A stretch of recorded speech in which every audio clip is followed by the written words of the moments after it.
നമസ്കാരം. Ahmedabad air India വിമാനാപകടത്തിലെ അവശിഷ്ടങ്ങളിൽ നിന്ന് digital video recorder കണ്ടെടുത്തു.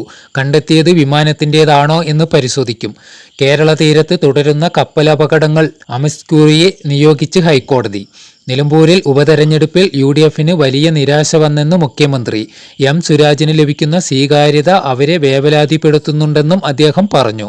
മുണ്ടക്കൈ ചൂരൽമല ദുരന്തബാധിതരുടെ ബാങ്ക് വായ്പ എഴുതിത്തള്ളാനാവില്ലെന്ന കേന്ദ്ര സർക്കാർ നിലപാടിനെതിരെ വിമർശനവുമായി ഹൈക്കോടതി. CPI ശബ്ദരേഖാ വിവാദം. പാർട്ടിക്ക് പുറത്തു നിന്നുള്ളവരാണ് പ്രശ്നങ്ങളുണ്ടാക്കുന്നതെന്ന് മന്ത്രി P. പ്രസാദ്. ഇറാന്റെ ആണവ കേന്ദ്രങ്ങൾ ലക്ഷ്യമിട്ട് ഇസ്രയേൽ നടത്തിയ ആക്രമണത്തിൽ ഇറാൻ സൈനിക മേധാവിയും 6 ആണവ ശാസ്ത്രജ്ഞരും കൊല്ലപ്പെട്ടു. ജമാഅത്തെ ഇസ്ലാമിയുടെ മത തീവ്രത ചർച്ച ചെയ്യുമ്പോൾ കമ്മ്യൂണിസത്തിന്റെ നിരീശ്വരത്വവും ചർച്ച ചെയ്യണമെന്ന് നാസർ ഫൈസി കൂടത്തായി. നിലമ്പൂർ പോളിംഗ് ബൂത്തിലെത്താൻ ഇനി 5 നാളുകൾ മാത്രം. അവസാനഘട്ട പ്രചാരണങ്ങൾ ശക്തമാക്കി മുന്നണികൾ. അഹമ്മദാബാദ് വിമാനാപകടത്തിൽ മരിച്ച രഞ്ജിതയുടെ വീട് സന്ദർശിച്ച് BJP സംസ്ഥാന അധ്യക്ഷൻ രാജീവ് ചന്ദ്രശേഖർ. വീണ്ടും യുദ്ധഭീതിയിൽ പശ്ചിമേഷ്യ. തിരിച്ചടി നൽകി ഇറാൻ.